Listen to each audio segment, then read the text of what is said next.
A Longa Marcha. Richard Wagner. Stephen King.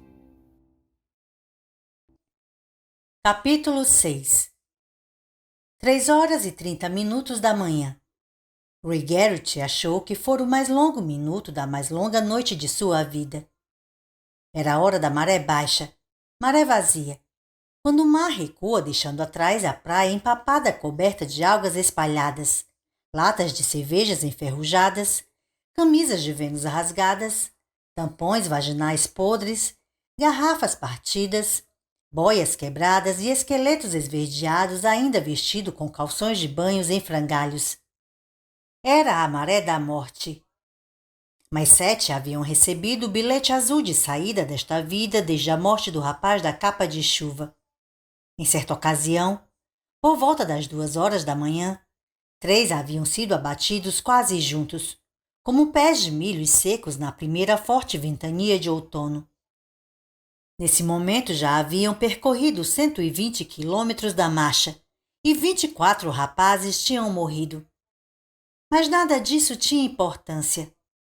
Tudo o que importava era a maré da morte.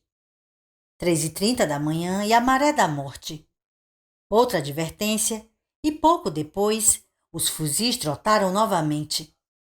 Desta vez o rosto era conhecido, o número 8, Davidson, que dissera que certa vez entrara sorrateiramente na tenda da Mulher Montanha na Stubbleville State Fair. Apenas por um momento, Garrett olhou para o rosto branco, coberto de sangue de Davidson, antes de voltar a olhar para a estrada. E naquele momento ficou olhando para ela durante muito tempo. Às vezes, a linha branca era contínua. Em outros trechos era interrompida. Em alguns casos passava a ser dupla, como se fossem trilhos de bonde. De que maneira poderiam pessoas viajar por aquela estrada em todos os outros dias do ano e não ver os desenhos de vida e morte naquela linha branca? Ou será que viam, afinal de contas? O piso da estrada fascinava-o. Como seria bom e fácil sentar-se naquele piso. A gente começaria acocorando-se e as articulações duras dos joelhos estalariam como pistolas de ar comprimido de criança. Depois, a gente poria as mãos como suporte na superfície fria e pedregosa e arriaria as nádegas e sentiria a pressão insuportável de 75 quilos de peso deixar os pés, para depois deitar. Simplesmente cair para trás e ficar estendido ali, braços e pernas abertos, sentindo a coluna cansada esticar-se, olhando para as árvores em volta e o giro majestoso das estrelas.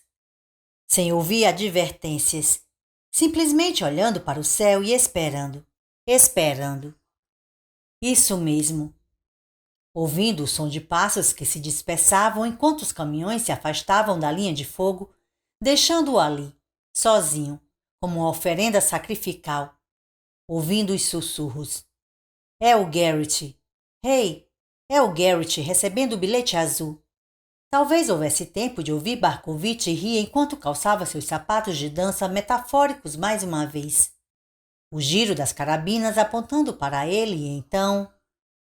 Obrigou-se a desviar a vista da estrada e olhou turvamente para as sombras móveis em volta. Depois para o horizonte, procurando até mesmo um vestígio da luz do amanhecer. Não viu nenhum, claro. A noite ainda era escura. Haviam passado por mais 2 ou 3 pequenas cidades, todas elas fechadas, nas trevas. Desde meia-noite, tinham encontrado talvez 3 dezenas de sonolentos espectadores. O tipo renitente que, sombriamente, observa o ano novo chegar no dia 31 de dezembro. Chova ou faça sol. O resto das 3 últimas 3h30 nada mais fora do que a montagem de um sonho. O pesadelo acordado do insônia semi-adormecido. Olhou com mais atenção para os rostos em volta, mas nenhum deles lhe pareceu conhecido. Um medo irracional assaltou-o vagarosamente. Bateu no ombro do caminhante à sua frente. Pete? Pete, é você? O indivíduo afastou-se dele com um grunhido irritado e não olhou para trás. Olson estivera à sua esquerda. Baker à direita. E naquele momento não havia ninguém à esquerda e o cara à direita era muito mais gordo do que Art Baker. De alguma maneira, extraviara-se da estrada e começara a andar no meio de uma turma de escoteiros em excursão noturna. Deveriam estar à sua procura, caçando-o. Armas de fogo, cães, esquadrões com radar e detectores de calor e... sentiu um grande alívio. Aquele ali era Abraham, à frente, na direção das 4 horas. Tudo o que tinha que fazer era virar um pouco a cabeça. Aquela forma desengonçada era inconfundível. Abraham, disse no alto sussurro de palco. Abraham, você está acordado? Abraham murmurou alguma coisa. Eu disse, você está acordado? Estou, droga. Garrett, deixe-lhe em paz. Pelo menos continuava na companhia deles. A sensação de desorientação total desapareceu. Alguém à frente recebeu a terceira advertência e pensou: não tenho nenhuma no meu débito. Eu poderia me sentar por 1 minuto ou 1 minuto e meio. Eu poderia. Mas ele nunca desistiria. Sim, desistiria, respondeu a si mesmo. Claro que eu desistiria se apenas morresse. Lembrou-se de ter prometido à mãe que a veria e a Jane em Freeport. Fizera a promessa de coração leve, quase descuidadamente. Às 9 da manhã da véspera, sua chegada a Freeport fora favas contadas. Mas nesse momento, não era mais um jogo. Era uma realidade tridimensional. E a possibilidade de entrar em Freeport pisando com nada mais que um par de cotos sangrentos parecia uma possibilidade horrendamente possível. Mais um participante fora abatido a tiros, às suas costas dessa vez. A pontaria fora má e o infeliz portador do bilhete azul gritara em voz rouca durante o que parecera um tempo muito longo, antes que outra bala apagasse o som. Por nenhuma razão, absolutamente, pensou em bacon e cuspe grosso e azedo formou-se em sua boca e quase o fez engasgar-se. Perguntou a si mesmo se 26 liquidados era um número inusitadamente alto ou baixo para 120 quilômetros da longa marcha. A cabeça pendeu lentamente entre os ombros e os pés levaram-no para a frente em movimento próprio. Lembrou-se de um enterro a que comparecera no tempo de menino. O enterro de Aborto d'Alessio. Não que o nome verdadeiro dele fosse Aborto. O nome era George. Mas todos os garotos da vizinhança chamavam-no de Aborto, porque os olhos dele brigavam um com o outro. Lembrava-se de Aborto esperando para ser chamado nos jogos de beisebol, sempre sendo o último. Seus olhos desarticulados olhando esperançosos de um time para o outro, como um espectador numa partida de tênis. Ele sempre jogava no centro do campo, para onde poucas bolas eram jogadas, e onde ele poderia prejudicar menos. Um dos olhos era quase cego, e ele não possuía percepção suficiente de profundidade para jogar as bolas que lhe eram lançadas.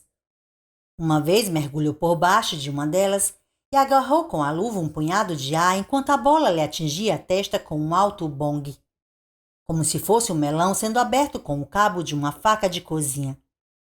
Os fios da costura da bola haviam deixado na testa dele uma marca que durara 1 semana, como se ele houvesse sido ferrado. Aborto fora atropelado por um carro nas vizinhanças de Freeport.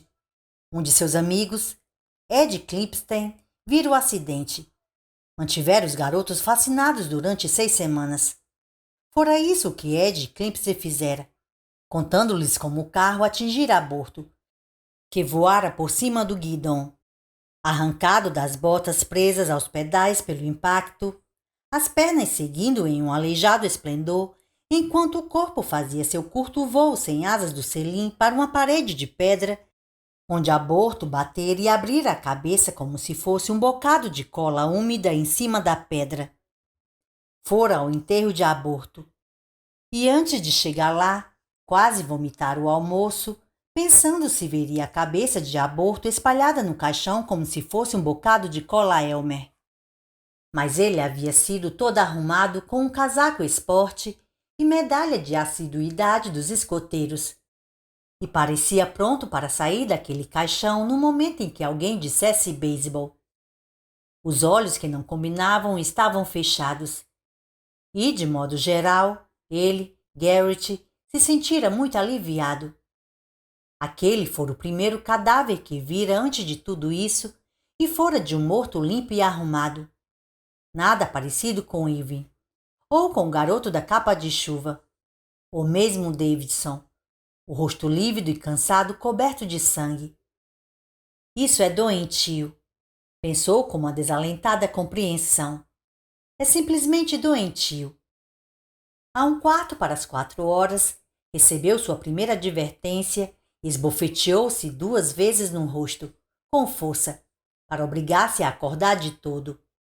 Sentiu o corpo gelado, da cabeça às pontas dos pés.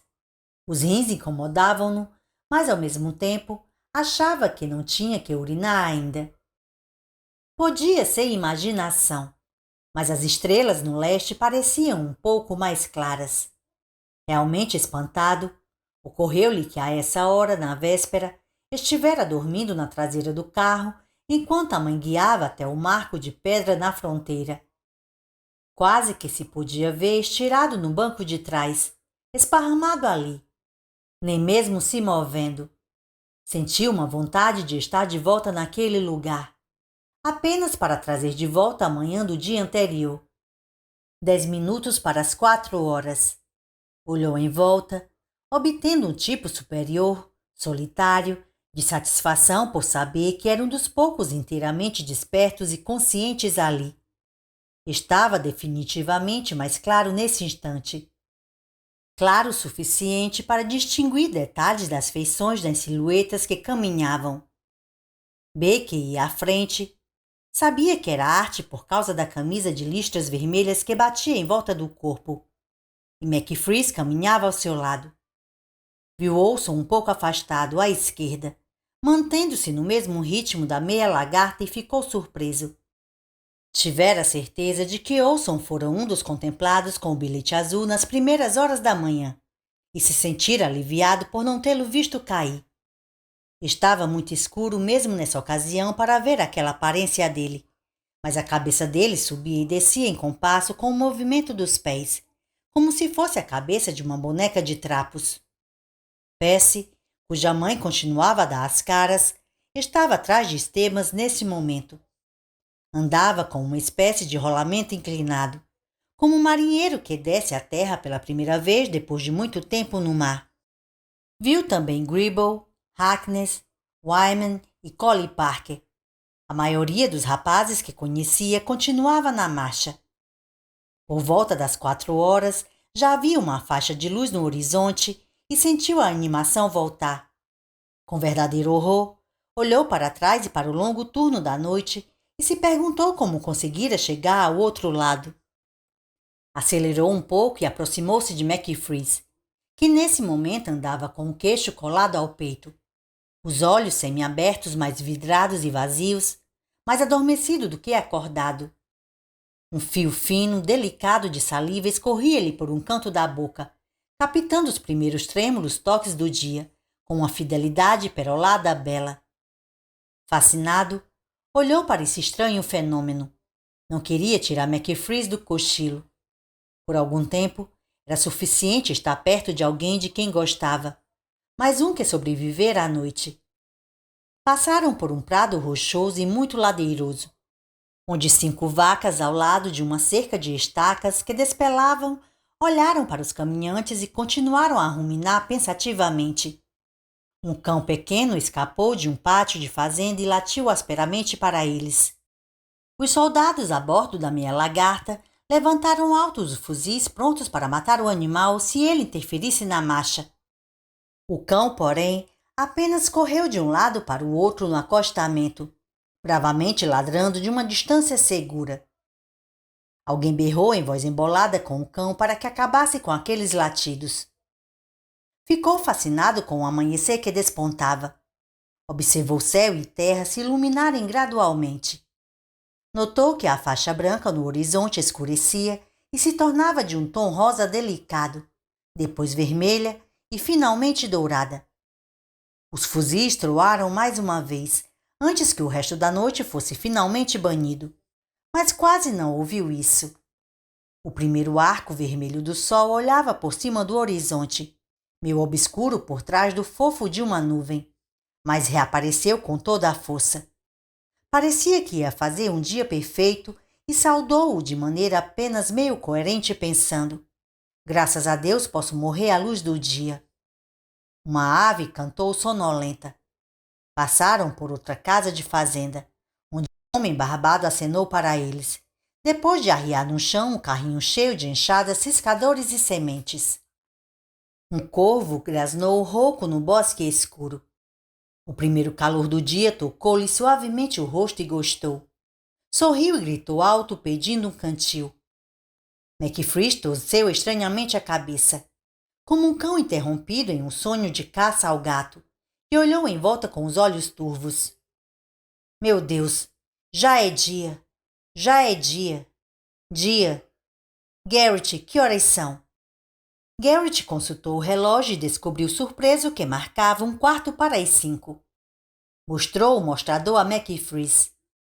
Quantos quilômetros? Alguma ideia? Mais ou menos 150 quilômetros, acho, e 27 mortos. Estamos a 1/4 do caminho até em casa, Pete. Isso mesmo, sorriu McFreeze. É isso mesmo, não é? Ora se é. Sente-se melhor? Perguntou Garrett. Mais ou menos 1000%. Eu também. Acho que é o dia. Deus do céu, aposto que hoje vamos ver algumas pessoas. Você leu aquele artigo na Words Week sobre a longa marcha? Passei os olhos por ele, respondeu Garrett, principalmente para ver meu nome em letra de forma. Dizia que, todos os anos, as apostas feitas na longa marcha passam de 2 bilhões de dólares. 2 bilhões. Baker acordara do cochilo e se reunira a eles. A gente fazia uma espécie de loteria em minha escola secundária, disse ele. Todo mundo contribuía com 25 centavos. Cada um tirava um papel com 3 números de um chapéu. E o cara que tinha um número mais próximo da quilometragem da marcha ficava com o dinheiro. Ouçam! Gritou alegremente McFreeze. Simplesmente pense em todo o dinheiro apostado em você, rapaz. Pense nas pessoas com um bocado de dinheiro despendendo dessa sua bunda magra. Em voz cansada, acabada, Olson respondeu que as pessoas que apostavam um montão de dinheiro em sua bunda magra podiam fazer consigo mesmo 2 atos obscenos, o segundo sendo uma continuação direta do primeiro. McFreeze, Baker e Garrett riram. Hoje deve haver um bocado de garotas bonitas na estrada, disse Baker, olhando brincalhão para Garrett. Estou com o saco cheio desse troço, respondeu Garrett. Tem uma pequena me esperando lá na frente. Você é um bom rapaz daqui por diante. Puro em pensamento, palavra e ato, disse solenemente McFreeze. Garrett deu de ombros. Interprete do jeito que quiser, disse. As probabilidades são de 1 em 100 de você ter uma oportunidade de dar adeusinho para ela outra vez, disse McFreeze secamente. 75% agora. Mas ainda muito baixas. O bom humor de Garrett, porém, continuava sólido. Eu me sinto como se pudesse andar para sempre, disse inocentemente. Uns 2 caminhantes em volta dele fizeram caretas. Passaram em frente a um posto de gasolina que ficava aberto a noite toda, e o frentista saiu para acenar. Praticamente todos responderam ao aceno. O frentista gritava encorajamento para um rapaz em particular, o Wayne, o número 94. Garrett, disse McFreeze baixinho. O quê? Não sei o nome de todos os caras que morreram. Você sabe? Não. Barkovitch? Não. Na dianteira. Em frente à Scram. Está vendo? McFreeze olhou. Oh, estou. Acho que estou. Stevens continua lá atrás também. Não estou surpreso. Cara estranho ele, não? É mesmo. Caiu um silêncio entre eles. McFreeze exalou um profundo suspiro. Tirou a mochila do ombro e pegou alguns biscoitos. Ofereceu-os a Garrett, que pegou um. Eu gostaria que isso tivesse terminado, disse. De uma maneira ou de outra. Comeram os biscoitos em silêncio. Devemos estar a quase metade do caminho para Old Town, perguntou McFreeze. 130 quilômetros percorridos e mais 130 para andar? Acho que sim, respondeu Garrett. Nesse caso, só chegaremos lá hoje à noite.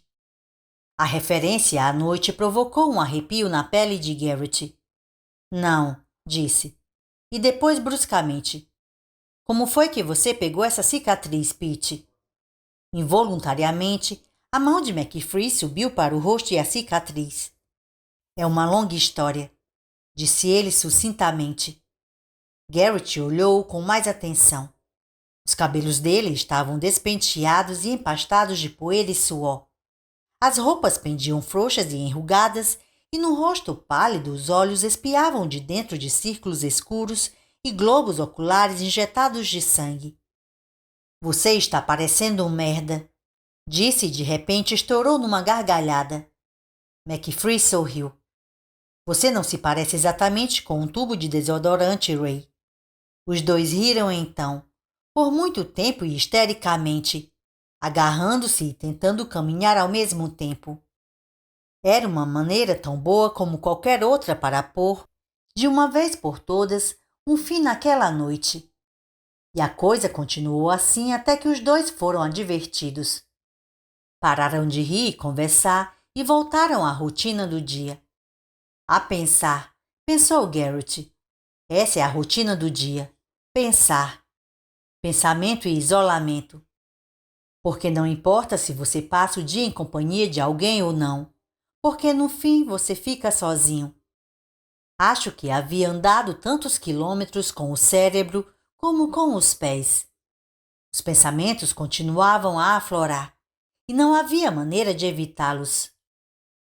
Era suficiente para fazer o cara pensar no que Sócrates pensara imediatamente depois de ter emborcado aquele coquetel de cicuta. Pouco depois das 5 horas, passaram pelo grupo de primeiros genuínos espectadores. 4 menininhos sentados de pernas cruzadas como índios no lado de fora de uma pequena tenda armada em um campo coberto de orvalho. Um deles ainda estava enrolado no seu saco de dormir, solene como um esquimó. As mãos deles mexiam-se de um lado para o outro como se fossem metrônomos. Nenhum deles sorriu. Pouco depois, a estrada ramificou-se em outra, mais larga. Esta era uma faixa lisa e larga de asfalto, com largura de 3 pistas para automóvel. Passaram por um ponto de parada de caminhoneiros e todo mundo assoviou para 3 jovens garçonetes sentadas nos degraus, apenas para mostrar a elas que continuavam em forma. O único que pareceu meio sério foi Colin Parker. Sexta-feira à noite, gritou. Não esqueça, você e eu, sexta-feira à noite. Garrett achou que todos ali estavam se comportando com um pouco de maturidade, mas acenou polidamente e as garçonetes não pareceram se importar. Os caminhantes espalharam-se pela largura da estrada à medida que mais deles despertavam inteiramente para a manhã ensolarada do dia 2 de maio. Vislumbrou novamente Barkovitch e perguntou a si mesmo se ele não era realmente um dos espertos. Sem amigos, a pessoa não tinha que sofrer. Minutos depois, chegou uma informação e desta vez era uma piada. Bruce Pester, o rapaz que estava imediatamente à sua frente, virou-se e disse: Surpresa! Surpresa, Garrett! Quem é que está lá à frente? O Major. O Major quem? O Major fode a mãe dele antes do café da manhã. Disse Bruce Pester e riu gostosamente. Garrett soltou uma risadinha. Contou a piada a McFreeze, que a passou adiante a Olson. Quando a piada voltou, o Major estava fodendo a avó antes do café da manhã. Na terceira vez, ele estava fodendo o Bedlington. O cão terrier que aparecia com ele em tantas de suas notas à imprensa. Ria ainda com essa última quando notou que o riso de McFreeze diminuíra e finalmente desaparecera. Nesse momento, ele olhava com uma estranha rigidez para os soldados de rostos impassíveis em cima da meia lagarta. Impassivelmente, eles retribuíram o olhar. Você acha isso engraçado? Berrou ele subitamente. O som do grito cortou de um lado para o outro o riso e silenciou-o. O rosto de McFreeze estava escuro de sangue concentrado. A cicatriz sobressaía pálida em um mortal contraste. Durante um momento, cheio de medo, pensou que ele estava tendo um derrame cerebral. O major mete em si mesmo. É isso que penso, gritou rouco McFreeze. Vocês, caras, provavelmente fodem uns aos outros. Muito engraçado, hein? Muito engraçado, seu bando de filhos da puta. De repente, McFreeze correu na direção da meia lagarta. 2 dos 3 soldados ergueram as armas prontos para atirar. McFreeze, porém, parou. Parou de repente e ergueu os punhos para eles, sacudindo-os acima da cabeça como se fosse um maestro louco. Desçam para aqui.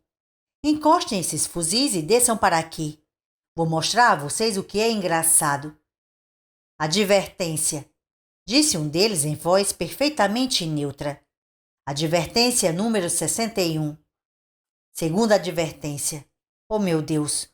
Pensou letargicamente Garrett. Ele vai receber um tiro. E está tão perto deles. Vai voar pelo ar como o aborto da Lésio. McFreeze começou a correr. Emparelhou-se com a meia lagarta, parou e cuspiu no lado do veículo. O cuspe cortou um risco claro na poeira que cobria o lado da meia lagarta. Vamos! Gritou McFreeze. Desçam para aqui. Um de cada vez ou todos ao mesmo tempo. Não dou a mínima merda para isso. Advertência. Terceira advertência, número 61. Advertência final. Metam no cu suas advertências. De repente, inconsciente do que fazia, Garrett virou-se e correu para trás, provocando a própria advertência. Só a ouviu com parte da mente. Os soldados concentravam-se em McFreeze naquele momento. Garrett agarrou-lhe o braço. Vamos. Saia daqui, Ray. Vou lutar com eles. Garrett estendeu as mãos e deu um forte empurrão em McFreeze. Você vai levar uma bala, seu estúpido. Stebbins passou por eles. McFreeze olhou para Garrett, parecendo reconhecê-lo pela primeira vez. Um segundo depois, Garrett recebeu sua terceira advertência e teve certeza de que McFreeze estava a segundos de receber seu bilhete azul. Vá para o inferno, disse McFreeze em uma voz sem expressão, esgotada. Começou a andar novamente. Garrett o acompanhou. Eu pensei que você ia receber seu bilhete azul. Só isso, disse. Mas não recebi, graças ao mosqueteiro. Retrucou mal-humorado McFreeze. Levou a mão à cicatriz. Porra, todos nós vamos recebê-lo. Alguém tem que vencer. Pode ser um de nós. Isso é uma burla, disse McFreeze, a voz tremendo. Não há vencedor, nenhum prêmio. Pegam o último cara, levam-no para trás de um celeiro e passam fogo nele também. Não seja tão burro assim, gritou-lhe furioso Garrett. Você não tem a menor ideia do que está dizendo. Todo mundo perde, retrucou McFreeze. Seus olhos espiavam de dentro das cavernas escuras das órbitas como se fossem animais maléficos. Nesse momento, os dois andavam sozinhos. Os outros caminhantes mantinham distância, pelo menos por hora. McFreeze perdera a cabeça e, de certa maneira, Garrett também, que fora contra seus melhores interesses ao correr para trás e pegar McFreeze. Com toda a probabilidade, impedira que McFreeze se tornasse o número 28. Todos perdem, repetiu McFreeze. É melhor você acreditar nisso. Passaram por cima de trilhos ferroviários. Andaram por baixo de uma ponte de cimento. No outro lado, viram o estabelecimento da Dairy Queen com uma tabuleta que dizia: reabrirá na próxima estação, 5 de junho. Olson recebeu uma advertência. Sentindo uma pancadinha no ombro, Garrett voltou-se. Estebans nem parecia melhor nem pior do que na noite anterior. Seu amigo aí está uma fera com o Major, disse. McFreeze nenhum sinal deu de que ouvira. É o que parece, concordou Garrett. Eu mesmo passei do ponto em que o convidaria para ir tomar chá em minha casa. Olhe para trás. Garrett olhou. Uma segunda meia lagarta aparecera. E enquanto olhavam, uma terceira passou a seguir a segunda, vindo de uma estrada lateral. O Major está chegando, disse Estebans, e todo mundo vai aplaudir. Sorriu. Um sorriso estranhamente semelhante ao de um lagarto.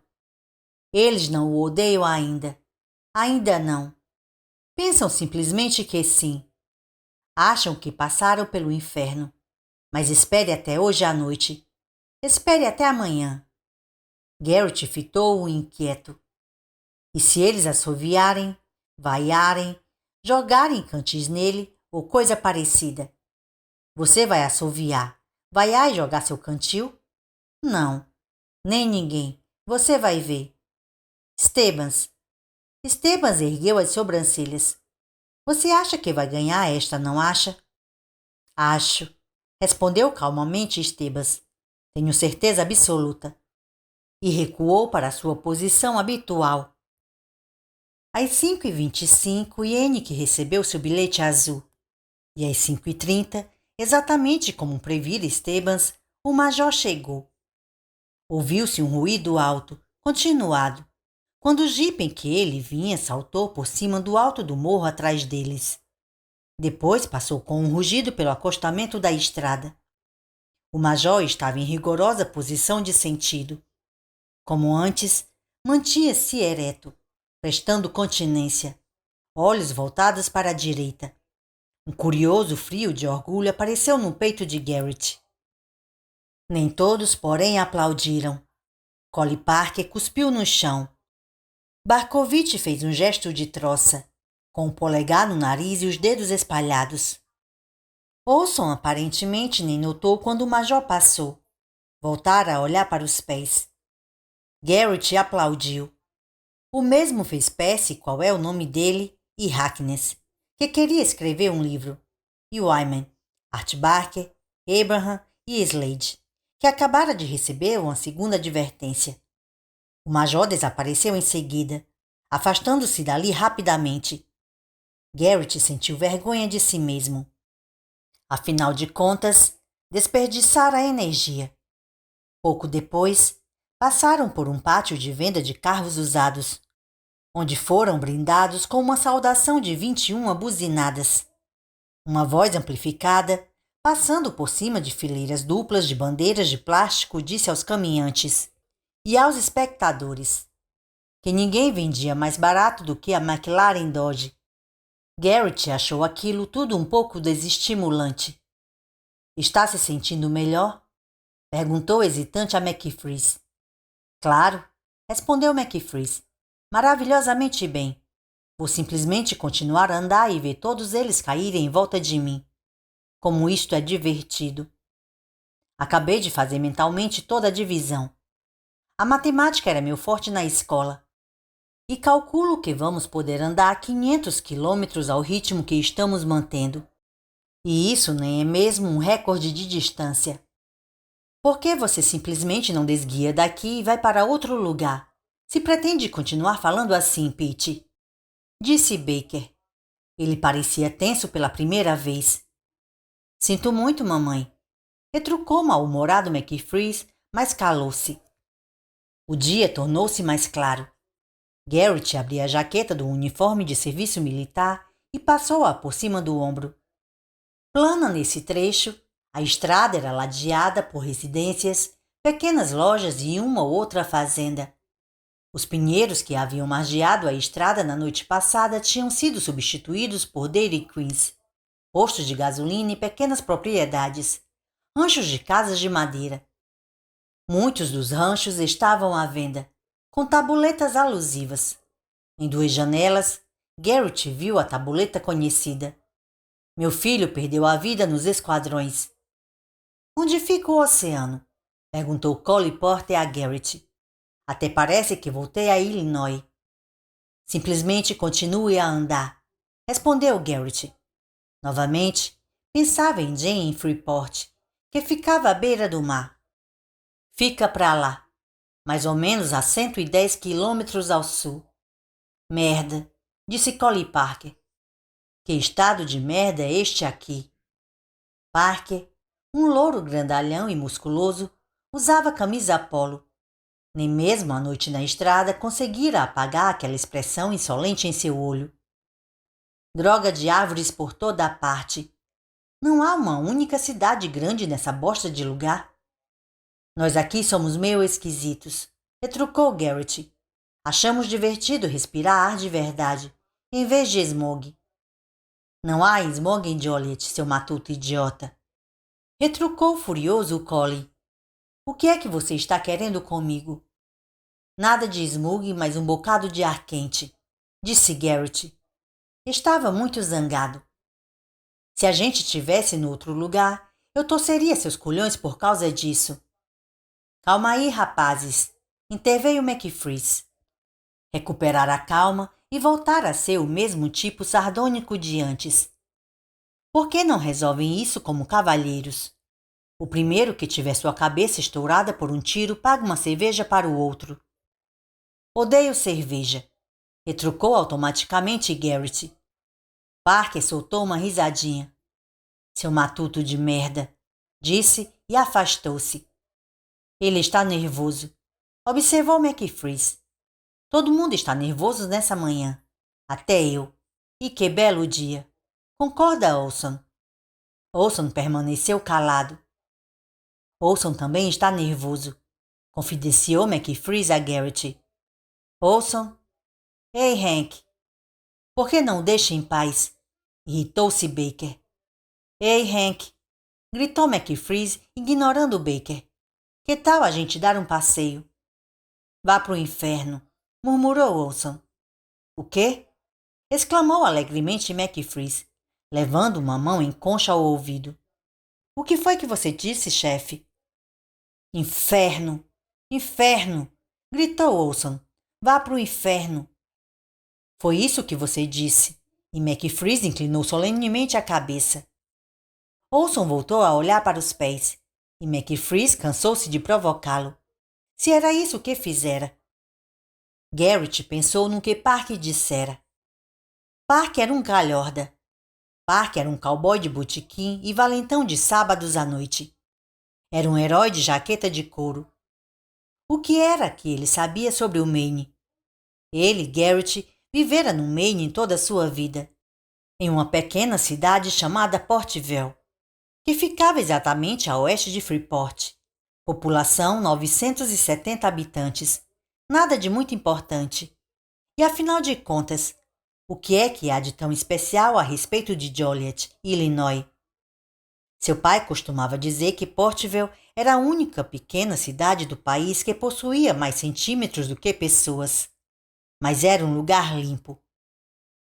Embora com taxa de desemprego alto, carros enferrujados e gente fodendo adoidado, mas era um lugar limpo. A única ação era o bingo dos sábados na Associação dos Fazendeiros. No último jogo, o prêmio foi um peru de 10 quilos e uma nota de $20. Mas era limpo e tranquilo. O que era que havia de errado nisso? Ressentido, voltou a olhar para Colin Parker. Você deu um fora, cara. Pegue Joliet, seus botequins baratos, suas usinas e meta todos eles naquele lugar. E meta-os atravessados, se derem. Pensou novamente em Jen. Precisava dela. Amo a Jen, pensou. Não era nenhum estúpido e sabia que ela se tornara para ele mais do que realmente era. Transformara-se em um símbolo de vida. Um escudo contra a morte súbita que vinha da meia lagarta. Cada vez mais queria, porque ela simbolizava o tempo em que poderia ter alguma coisa, ele mesmo. Nesse momento, o relógio marcava 15:45. Olhou para um grupo de donas de casa reunidas em um cruzamento. Uma delas usava calças compridas justas e um suéter ainda mais justo. O rosto era comum. Usava 3 braceletes de ouro no braço direito, que tilintaram quando ela acenou. Respondeu ao aceno, sem pensar realmente no que fazia. Pensava em Jane, que viera de Connecticut, que parecia tão suave e autoconfiante, com seus longos cabelos louros e sapatos sem saltos. Usava sempre esses sapatos porque era muito alta. Conheceu-a na escola. A coisa começara lenta, mas finalmente engrenara. Deus, como engrenara! Garrett? Hã? Era Harkness, parecendo preocupado. Estou com uma cãibra esquisita no pé, homem. Não sei se vou poder continuar a andar assim. Parecia implorar a Garrett que fizesse alguma coisa. Não soube o que dizer. A voz de Jane, o riso dela, a suéter cor de caramelo que usava com a calça comprida vermelha, cor de uva do monte, a ocasião em que os dois levaram o irmãozinho dele para andar de trenó e acabaram se enfiando em um banco de neve, antes de ele enfiar neve pelo seu casaco abaixo. Essas coisas eram vida. Harkness era a morte. Nesse momento, podia sentir-lhe o odor. Não posso ajudá-lo, respondeu. Você mesmo tem que fazer alguma coisa. Harkness fitou-o em uma consternação cheia de pânico, mas depois ficou sombrio e inclinou a cabeça. Parou, ajoelhou-se e mexeu e tirou o mocassim. Advertência. Advertência número 49. Nesse momento ele massageava o pé. Garrett dera uma volta sobre si mesmo e andava de costas para poder observá-lo. 2 menininhos da pequena liga, com suas luvas de beisebol penduradas nos guidões das bicicletas, olhavam-no também de um dos lados da estrada. Ambos de boca aberta. Advertência. Segunda advertência número 49. Harkness levantou-se e começou a mancar, apenas com a meia calçada naquele pé, a perna boa esforçando-se para sustentar o peso extra que estava carregando. Deixou cair o sapato. Estendeu a mão para pegá-lo. Segurou-o com um dos dedos, soltou-o e perdeu-o. Parou para apanhá-lo e recebeu a terceira advertência. O rosto normalmente rosado de Harkness tinha nesse momento a cor de um caminhão de bombeiro. A boca se abrira em um molhado e mole ó. Garrett descobriu que estava torcendo por ele. Vamos, pensou. Vamos, emparelhe-se com a gente, Harkness. Você pode. Harkness mancou o mais rápido. Os menininhos da pequena liga começaram a pedalar, observando-o. Garrett virou-se para a frente, não querendo mais olhar para Harkness. Olhou diretamente para a frente, tentando lembrar-se do que sentira ao beijar Jane ao lhe tocar nos seios cheios. Um posto de gasolina da Shell apareceu aos poucos à direita. No pátio do posto, sentados na caçamba de uma caminhoneta de para-choque amassado, 2 homens usando camisas quadriculadas rubro-negras de caçador bebiam cerveja. Garrett viu também uma caixa de correio ao fim de uma entrada de automóveis suja e esburacada, a tampa aberta como se fosse uma boca. Um cão latia rouco e incansavelmente em algum lugar fora da vista. As carabinas baixaram lentamente no alto da meia lagarta e encontraram Harkness. Transcorreu um longo e terrível momento de silêncio e em seguida elas voltaram novamente à posição anterior. Tudo de acordo com as regras. Tudo de acordo com o manual. Depois, baixaram novamente. Garrett ouviu a respiração apressada, úmida de Harkness. Os fuzis subiram, desceram e lentamente voltaram à posição de descanso. Os 2 menininhos da pequena liga continuavam a acompanhar o grupo. Caiam fora daqui, disse de repente Baker rouco. Vocês não vão querer ver isso. Fora daqui. Os dois olharam com uma curiosidade vazia para Baker e continuaram a acompanhá-los. Haviam olhado para Baker como se ele fosse alguma espécie de peixe. Um deles, um garoto pequeno de cabeça redonda e cabelos cortados rentes e olhos enormes, tocou a buzina parafusada ao guidão da bicicleta e sorriu. Usava aparelho de correção nos dentes, e o sol tirou de sua boca um selvagem brilho metálico. Os fuzis desceram novamente, numa espécie de movimento de dança, como num ritual. Harkness andava no gume da espada. Leu algum bom livro ultimamente? Pensou insanamente Garrett. Desta vez eles vão matá-lo. Apenas um passo lento demais. Eternidade. Tudo congelou naquele momento. Em seguida, os fuzis voltaram para a posição de descanso. Olhou para o relógio. O ponteiro de segundos deu 1, 2, 3 voltas no mostrador. Harkness emparelhou-se com ele e ultrapassou-o. Tinha o rosto duro, rígido, olhos diretamente para a frente, pupilas contraídas e transformadas em pontos minúsculos, lábios com uma leve tonalidade azulada, e o semblante afogueado desmaiara para a cor de creme de leite, com exceção de suas extravagantes manchas de cor, uma em cada bochecha. Mas não estava poupando mais o pé ruim. A cãibra afrouxara. O pé calçado de meia batia ritmicamente na estrada. Quanto tempo você vai aguentar sem sapatos? Perguntou mentalmente Garrett. Ainda assim, sentiu o peito relaxar-se e ouviu quando Baker soltou a respiração. Era estúpido sentir-se dessa maneira. Quanto mais cedo Harkness parasse de andar, mais cedo deixaria de andar. Essa era a simples verdade. Isso era a lógica. Mas alguma coisa ia mais fundo. Uma lógica mais verdadeira, mais assustadora. Harkness fazia parte do grupo do qual ele era parte. Era um segmento de seu subclã. Parte de um círculo mágico a que ele pertencia. E se uma parte desse círculo pudesse ser quebrada, qualquer outra poderia também. Os meninos da pequena liga acompanharam-nos por mais uns 3 quilômetros antes de perder o interesse e voltarem. Melhor assim, pensou Garrett. Não importava se haviam olhado Baker como se ele fosse um animal de zoológico. Era melhor para eles serem roubados da morte que queriam presenciar. Acompanhou-os com a vista até que eles desapareceram. À frente, Harkness formara uma nova vanguarda de um homem só, andando com grande rapidez, quase correndo. Nem olhava para a direita nem para a esquerda. No que estaria ele pensando? Perguntou-se Garrett.